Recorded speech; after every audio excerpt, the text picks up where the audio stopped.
السلام عليكم ورحمة الله وبركاته. إن الحمد لله وحده، الصلاة والسلام على من لا نبي بعده وعلى آله وصحبه أجمعين ومن تبعهم بإحسان إلى يوم الدين.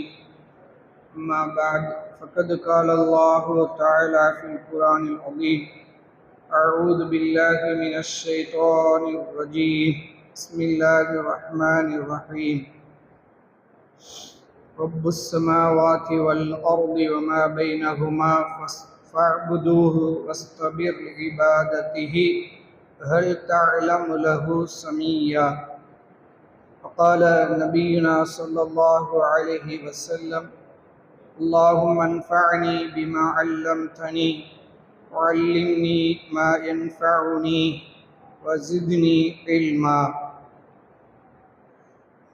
அனைத்து புகழும் புகழ்ச்சியும் அகிலங்களின் அதிபதியான அல்லாஹ் ஜல்ல ஷானுஹு தஆலா ஒருவனுக்கு மட்டுமே உரித்தாக்கியவனாகவும், அல்லாஹ்வினுடைய சாந்தியும் சமாதானமும் அனைத்து நபிமார்கள் மீதும், அத்தொழிலை இறுதியாக வந்த இறுதி தூதர் முஹம்மது முஸ்தபா ஸல்லல்லாஹு அலைஹி வஸல்லம் அன்னவர்களின் மீதும், அன்னவர்களின் குடும்பத்தினர்கள் மீதும், அன்னவர்களின் வழியை வெளிவைத்து பின்பற்றிய சத்திய சஹாபாக்கள், சஹாபிய பெண்மணிகள்,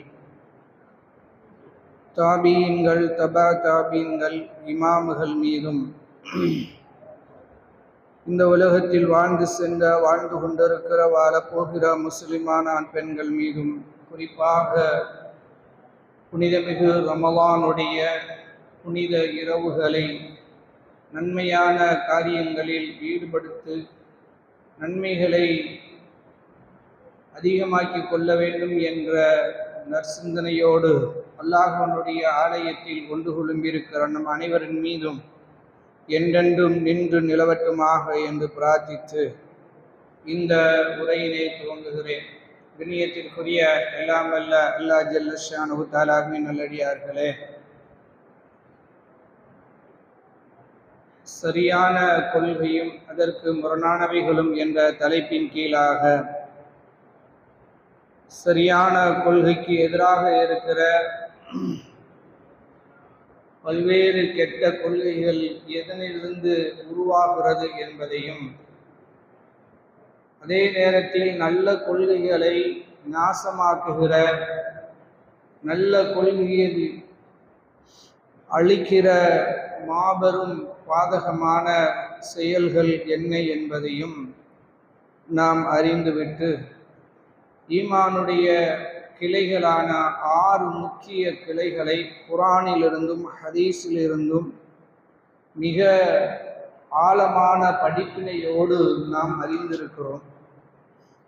அதில் ஞாபகமூட்டலுக்காக ஈமானிய கொள்கைகளில் எதிலையும் நாம் உள்ளுக்குள் சந்தேகத்தையோ வெளியில் மறுப்பையோ காட்டிவிடாமல் மிக ஆழமாக அவைகளை நம்ப வேண்டும் என்பதை குர்ஆன் நமக்கு மீண்டும் மீண்டும் வலியுறுத்தி சொன்னதை அறிந்தோம்.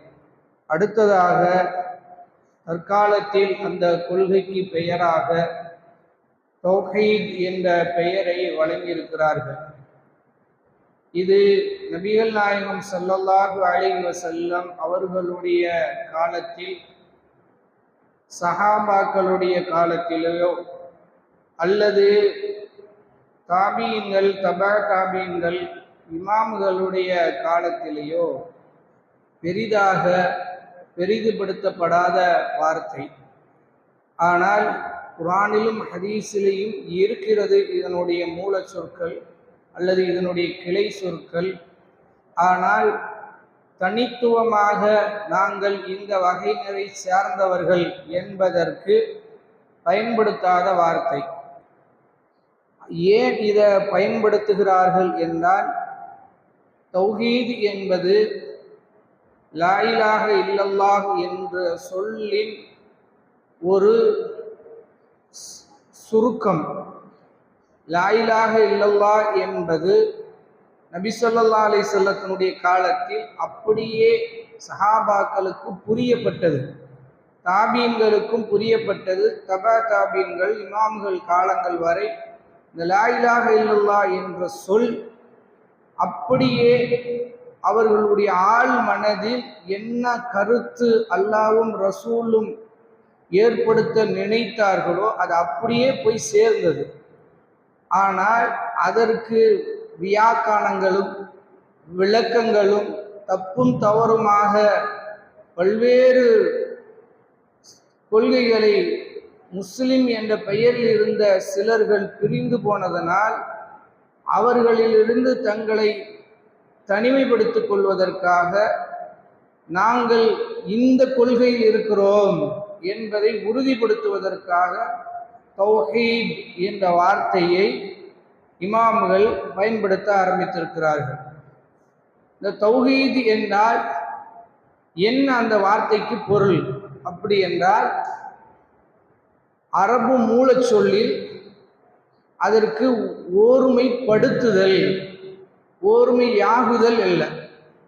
ஓர்மையாகுதல் என்பது தனி, ஒருமைப்படுத்துதல் என்றால் பலதை ஒன்றாக ஆக்குதல் அர்த்தம். பல விஷயங்களை ஒரே ஒன்றாக மாற்றுதல். அப்படி மாற்றுதலுக்கு பெயர்தான் தௌஹீத். அரபியில ஒரு வார்த்தை சொல்வார்கள், வஹதல் மலிக்கு பிலாதான். மன்னர் எல்லா நாடுகளையும் ஒரே நாடாக மாற்றினார். எல்லா நாடுகளையும் ஒரே நாடாக மாற்றினார். அப்படி என்பதற்கு வஹத, எல்லா நாடுகளையும் ஒன்றாக மாற்றிவிட்டார் என்பதற்கு சொல்வார்கள். இந்த வார்த்தையை நம்முடைய கொள்கைக்கு ஏன் கொண்டு வருகிறோம் என்றால், அல்லாஹுவை தனிமைப்படுத்துவதற்கு மற்ற எல்லாத்தையும் விட ஓரங்கட்டிவிட்டு அல்லாஹுவை ஒருமைப்படுத்தி அதற்கு எதிரானவைகளை மறுப்பதற்கு நன்றாக உள்வாங்கணும். அல்லாஹுவை ஒருமைப்படுத்திட்டு அந்த ஒருமைப்படுத்துவதற்கு எதிராக இருக்கக்கூடிய அனைத்தையும் மறுப்பதற்குத்தான் இந்த வார்த்தையை பயன்படுத்துகிறார்கள். இப்ப அல்லாஹ்வுக்குத்தான் வணக்கம். நான் அல்லாஹ்வை வணங்குகிறேன் என்று சொன்னால் தௌஹீத் இல்லை. அவர் லா இலாஹ இல்லல்லாஹ் சொல்லல. அவர் வெறுமனமே அல்லாஹ்வை வணங்கினார். அவர் வணங்கினார். அல்லாஹ்வை அவர் வணங்கினாரா இல்லையான்னு அதுக்குள்ள இருக்கா? அல்லாஹ்வை தொழுதேன் அப்படின்னு நான் சொல்றேன்னா அல்லாஹ்வை நான் தொழுதேன், அல்லாதவைகளை நான் தொழவில்லை என்று சொல்லு வாக்கிய வருமா? சேர்த்தே உள்ள தொத்தி நிற்கும். நான் அல்லாஹ்வை வணங்கினேன், இன்னதுகளையும் வணங்குவேன் அல்லது வணங்குகிறேன் என்று தொற்றிக் கொள்ளும். ஆனால் அல்லாஹ்வை வணங்கினேன், அல்லாஹ்வை தவிர வேறு எதையும் வணங்கவும் மாட்டேன்.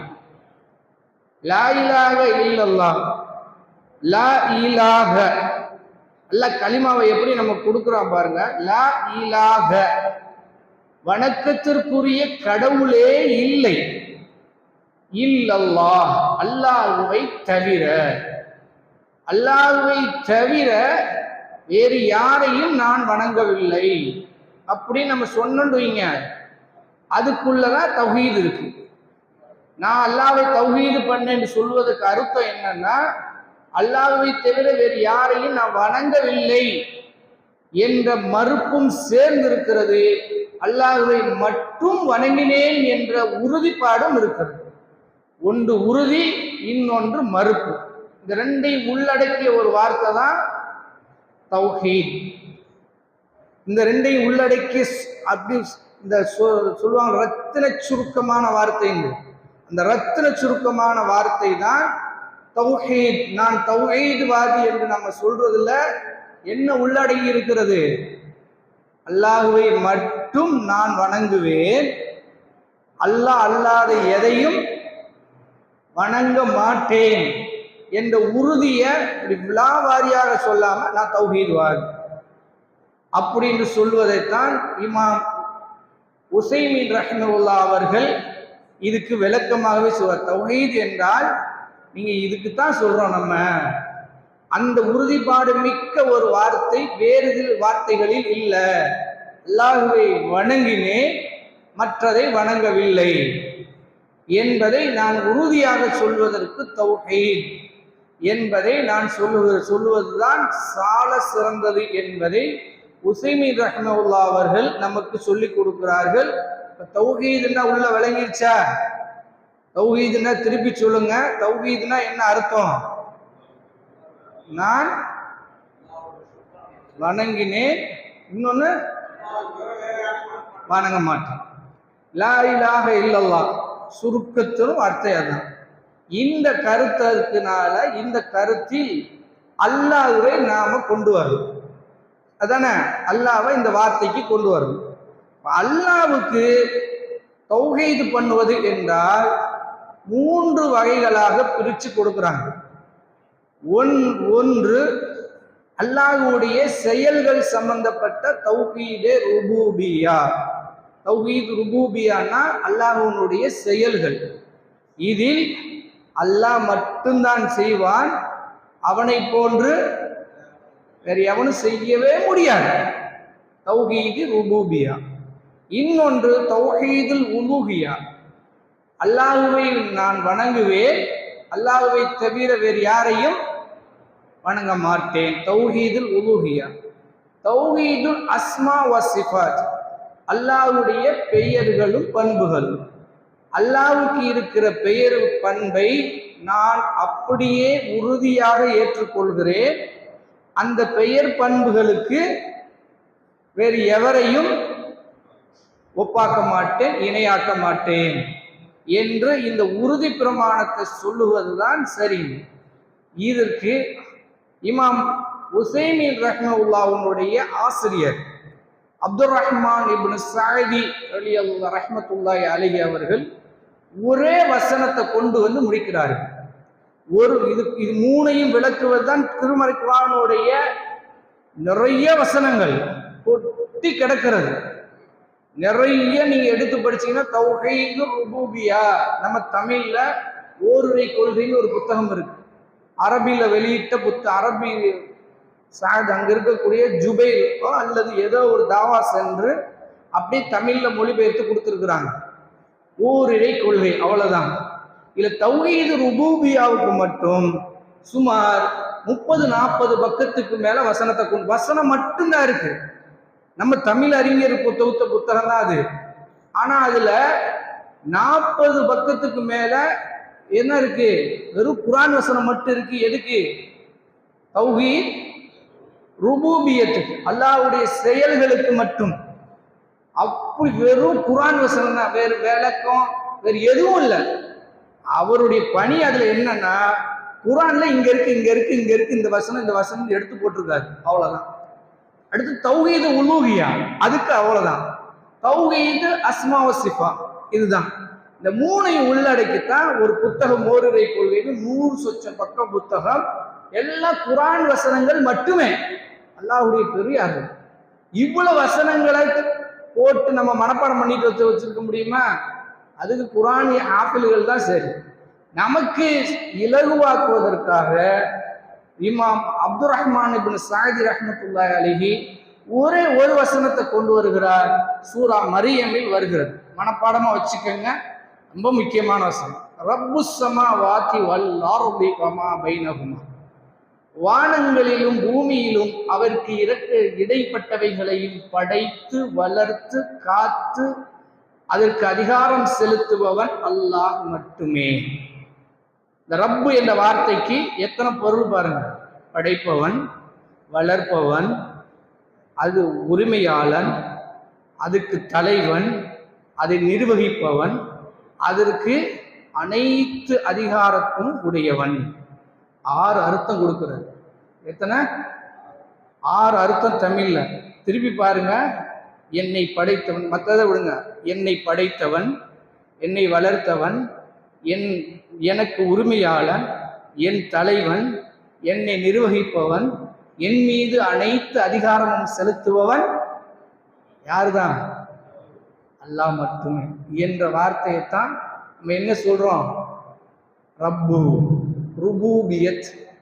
ரப்பு சின்ன வார்த்தை, எவ்வளவு விரிவா சொல்றான் பாருங்க அல்லாஹ் என்று அந்த வசனத்துக்கு பொருள்.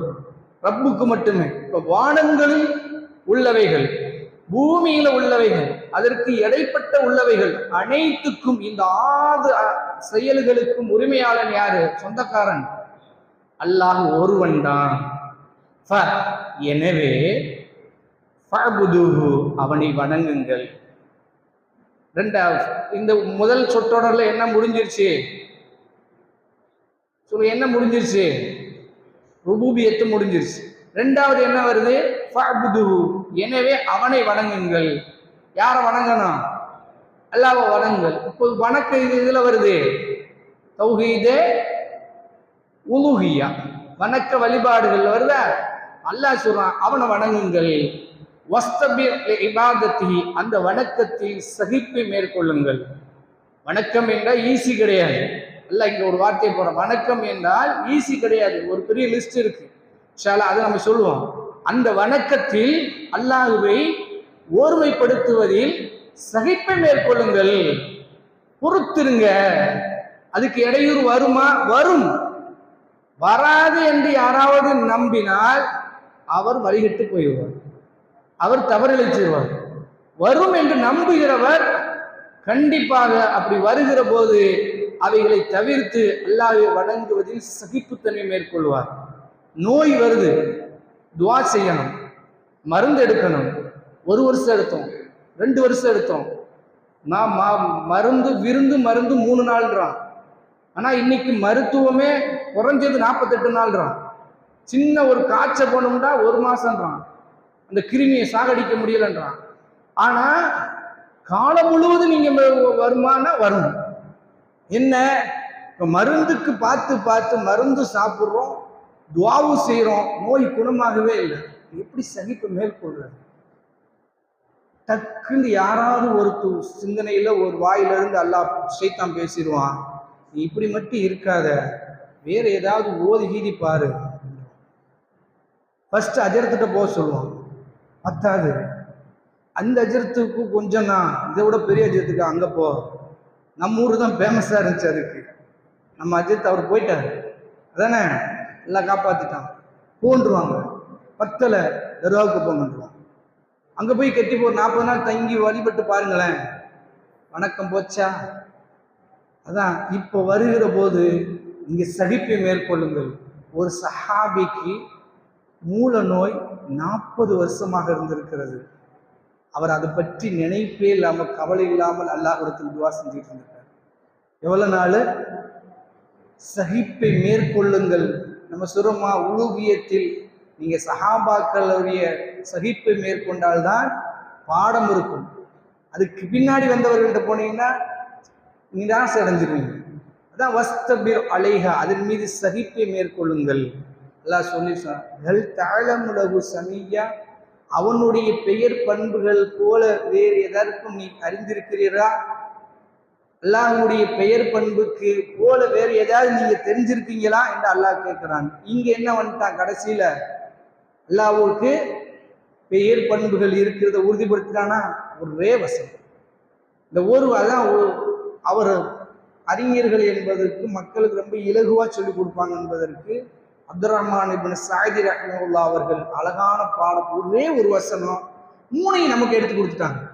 இந்த வசனம் சூரா மரியம்ல நம்பரை குறிச்சுக்கங்க, ரொம்ப முக்கியமான. திருப்பி திருப்பி எப்பெல்லாம் இதுல பிரச்சனை வருதோ அப்பெல்லாம் இதை நம்ம மனப்பாடம் பண்ணிக்கிட்டா ஈஸியா இருக்கும். அந்த நம்பர் 65, 19ல் 65, ஒரே வசனத்தில் 3ஐயும் கொண்டிருக்கிறது.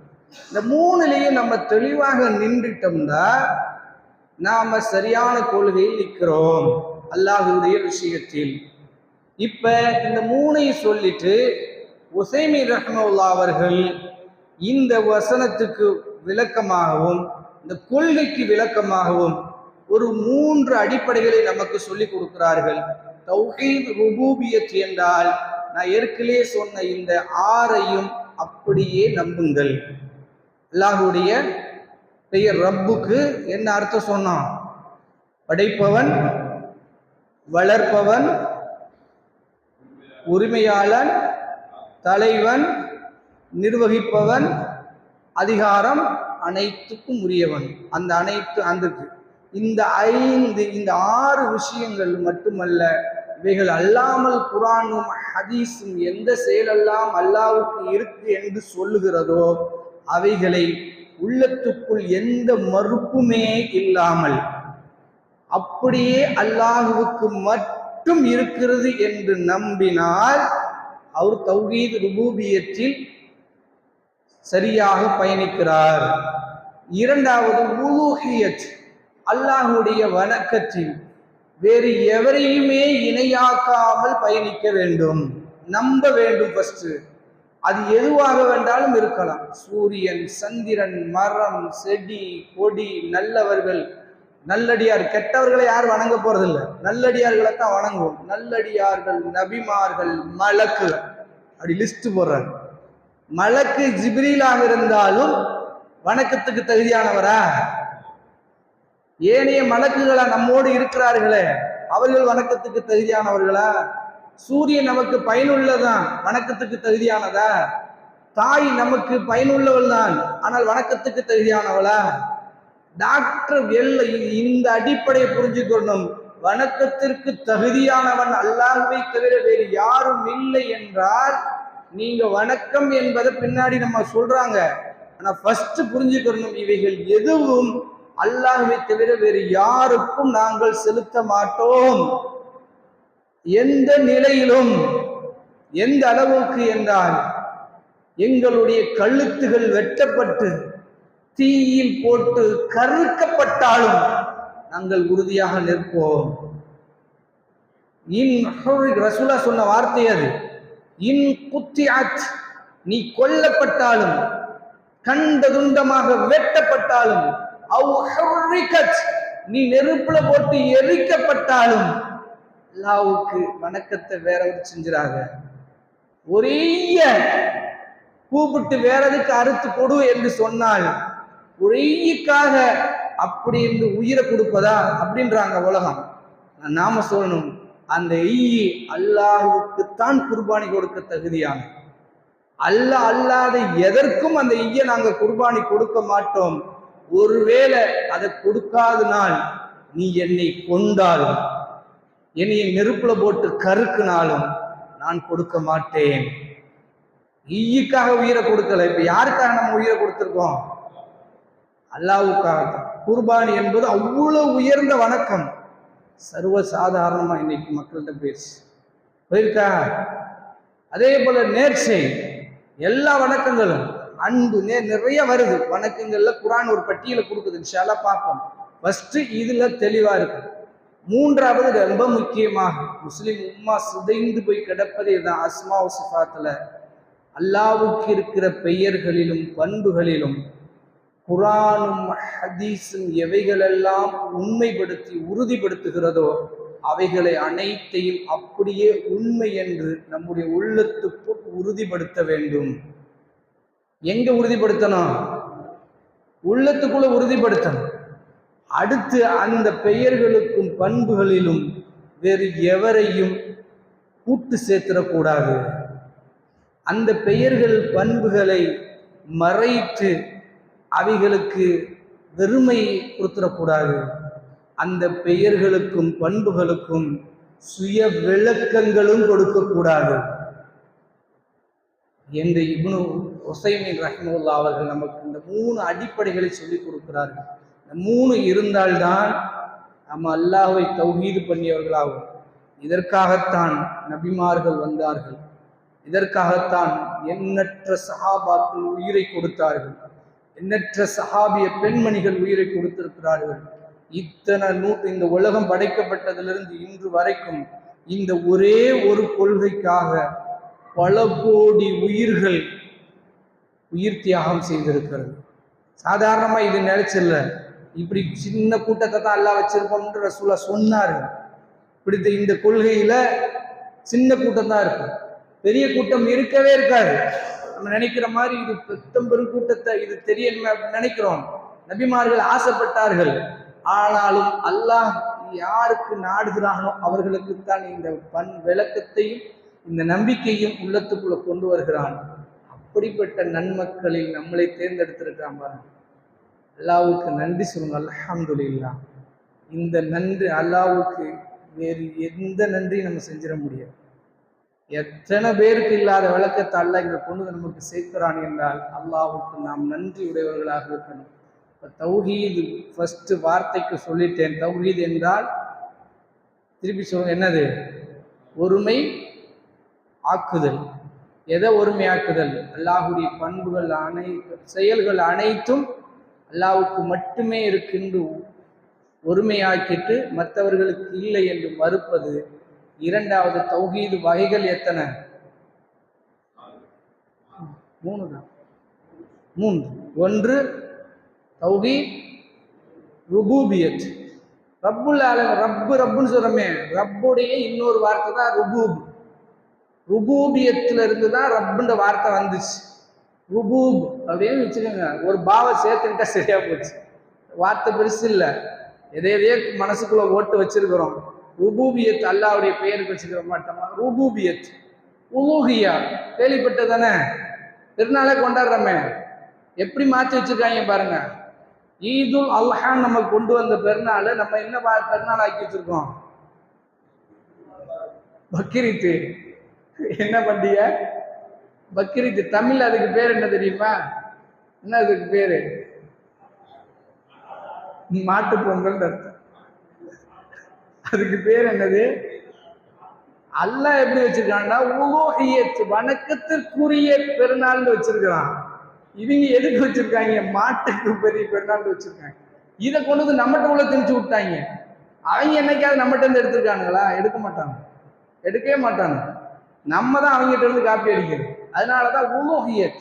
உலூஹியத்துனா இலாஹ் இருக்குல்ல, இன்னும் ஈஸியா விளைக்குதுன்னா இலாஹ், லா இலாஹ சொல்றோம்ல, அதனுடைய இன்னொரு வார்த்தை உலூஹியத். தௌஹீதே உலூஹியா. லா இலாஹ இல்லல்லாஹ் தெரியாத வார்த்தை இல்லை, ஆனா பெருச மாதிரி புதிய வார்த்தை மாதிரி இருக்கு. இலாஹுல உள்ள இன்னொரு வார்த்தை தான் உலூஹியத். தௌஹீதே உலூஹியத். அஸ்மா வசிஃபாத், இது எல்லாருக்கும் தெரிஞ்சதான், நமக்கு அடிக்கடி சொல்லுவோம். இதை 3 இவ்வளவு பெருசை உள்ளடக்கி இமாம்கள் நமக்கு சொன்ன ஒரு வார்த்தை தௌஹீத். தௌஹீத் நம்ம சொல்வதற்கு சந்தோஷப்படணுமா இல்லையா? அவங்ககிட்ட இந்த கொள்கைக்கு பேர் தான் அஹ்லு சுன்னத் வல் ஜமாத். இந்த கொள்கைக்கு பேர் தான். இவங்க எதுக்கு வச்சிருக்கிறாங்க? இந்த கொள்கைக்கு பேர் தான் என்னது? அஹ்லு குடும்பம். அஹ்லுன்னா என்னது? குடும்பம். சுன்னத், சுன்னத்துடைய குடும்பம். சுன்னத்துனா யாரை குறிக்கும்? ரசூலாவை குறிக்கும், ரசூலாவுடைய குடும்பம். வல் ஜமாத்னா சொல்லியிருக்கீர்களே, சஹாபாக்கள். யாரை குறிக்கும்? ஃபர்ஸ்ட் ஜமாத் யார் நமக்கு? இந்த ஜமாத் இல்ல, சட்டிப்படி தூக்கி போட்ட ஜமாத் இல்ல. இந்த ஜமாத் யாரு? சஹாபி, பெண்மணிகளும் சஹாபாக்கள். அந்த ஜமாத் தான் இப்ப நம்ம சொல்லுகிறோம் அஹ்லு சுன்னத் வல் ஜமாத். ரசூலுல்லாஹ்வையும் சஹாபாக்களுடைய குடும்பத்தை சேர்ந்தவங்க நாங்க. எங்களுடைய கொள்கை தௌஹீத். தௌஹீத் என்றால் இவ்வளவு விரிவாக்கமாக சஹாபாக்கள் நம்பினார்கள், அப்படியே நம்புவோம். எந்த சஹாபியும் அல்லாஹ்வை பற்றி சொல்லுகிற போது எதிர்கேள்வி கேட்டதே இல்லை, கேட்டதே இல்லை. அவர்கள் கேட்டோம், கட்டுப்பட்டவங்க போயிட்டே இருந்தோம். அந்த நம்மளும் ஒருத்தர் ஆகுமா? இன்ஷா அல்லாஹ் அதற்குரிய தௌஃபீக்கை அல்லாஹ் இன்மையிலும் வழங்கி மறுமையில் அவனை சந்திக்கிற பெரும் பாக்கியத்தை தருவானாக. வாஹிர் தவானா அல்ஹம்துலில்லாஹ்.